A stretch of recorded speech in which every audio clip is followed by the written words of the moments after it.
ရခိုင်ကိုမလွတ်ပါနဲ့ဆရာ တကယ်လား တကယ်ပါဆရာ အဲ့ဒါဆက်လို့ ဟုတ်ကဲ့ဆရာ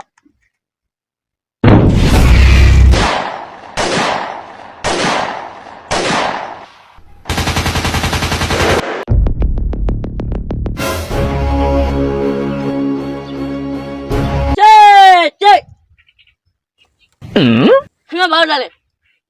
ရှင်းကိုကြည့်နေတယ်ဆရာ အဲ့လိုကြည့်နေတာမဟုတ်ဘူးဒါစံတာဒီလားမလက်ကိုဒီလိုစေးတိတ်အဲ့လိုလားမတိုက်ပြီလား ဟုတ်ကဲ့ဆရာ စေးတိတ်အဲ့လိုမဟုတ်ဘူးသူမမလေးနဲ့ဘယ်လေးသားမလို့ဒီလိုလက်ကိုဒီလိုစေးတိတ်အဲ့လိုလားမရပြီလား ဟုတ်ရပြီဆရာ သိချလို့နော် ဟုတ်ကဲ့ဆရာ စေးတိတ် တိတ် အဲ့လိုမဟုတ်ဘူးလက်ကိုအရှိကမဟုတ်ဘူးဒီလိုအနာကစေးတိတ်အဲ့လိုလားမရပြီလား ဟုတ်ရပြီဆရာ သိချလို့နော်ဒီကောင် ဟုတ်ကဲ့ဆရာ စေးတိတ် တိတ် ဘာလို့လဲခရဘာလို့လဲ ဆရာကဒီလိုလုပ်ဆို တာကိုနဲ့ပြန်တာမစတဲ့မှာဘယ်လောက်ကြာပြီ တနည်းရှိပြီဆရာ တနေ့တော့ရှိပြီ ဟုတ်ကဲ့ဆရာ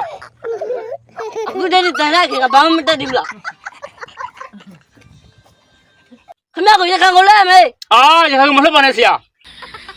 ကျွန်တော်အယိုးကြည်ကြည်အရေးခန်းခါကြိုးစားပါမယ်ဆရာရခိုင်ကိုမလွတ်ပါနဲ့ဆရာ တကယ်လား တကယ်ပါဆရာ အဲ့ဒါဆက်လို့ ဟုတ်ကဲ့ဆရာ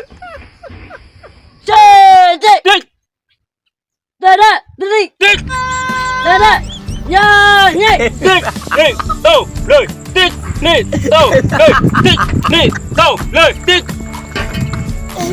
လေပြမစတဲ့ တိတ် လေပြမစနေ တိတ် လေပြမစတော့ တော့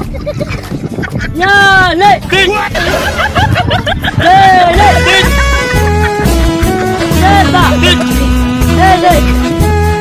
မတ်တို့ကျွန်တော်ပြီ ဟုတ်ကဲ့ဆရာကျွန်တော်တော်တော်လေးချမ်းသာပြီဆရာ အဲ့လိုကျွန်တော်တို့ကရခံကိုလဲမေး ဆရာညာမင်းကိုဆွဲဆိုရင်လည်းကျွန်တော်မရရအောင်ဆွဲပြပါမယ်ဆရာရခိုင်ကောင်နဲ့မလွတ်ပါနဲ့ဆရာရဲ့ တာတာမေး ရခိုင်ဆိုတဲ့အတန်ကိုကြားတာနဲ့ဖျားခြင်းတလို့လို့နာခြင်းတလို့လို့တွေ့လာတော့ပါဆရာရဲ့ရခိုင်ကိုမလွတ်ပါနဲ့ကျေးဇူးပြုပြီးတော့ တာတမီတာအာနာ ကလေးတွေတော်တော်လေးငြိသေးလို့ပါဆရာရဲ့ကလေးတွေတော်တော်လေးငြိသေးလို့ပါရခိုင်ကိုတော့မလွတ်ပါနဲ့ဆရာရဲ့နော် ရဲဘူးပါလည်းမလုပ်ဘူးရဲပါလာပဲလို့ကျနေ ဟုတ်မလေးမိပါရဲ့မိမနေကတော့ဖားရမ်းရောက်တော့မယ်ဒီကအသက်ရကြီးနေပြီမို့ငါစိတ်မပူတော့ပါဘူးငါသမီးလေးကိုတော့သူသိကြကြကိုယူစိတ်မိပါမိမရဲ့ဒီလိုကိုဝေးစားတွေသူကျင်ကိုရမကြံရလေရောသူသိကြကြဆောက်ရှောက်ပေးပါမိမရဲ့သူသိကြဆောက်ရှောက်ပေးပါ အနိုင်ပဲရှင်းတဲ့ဘောအသက်ပြန်လာပါရဲဘော လူကျင်နာယူနိုင်တယ်ငါပဲရှိတာအကုန်လုံးကွယ်ဒါပေမဲ့ဆရာကြီးရဲ့ရခိုင်ကိုတော့မလွတ်ပါနဲ့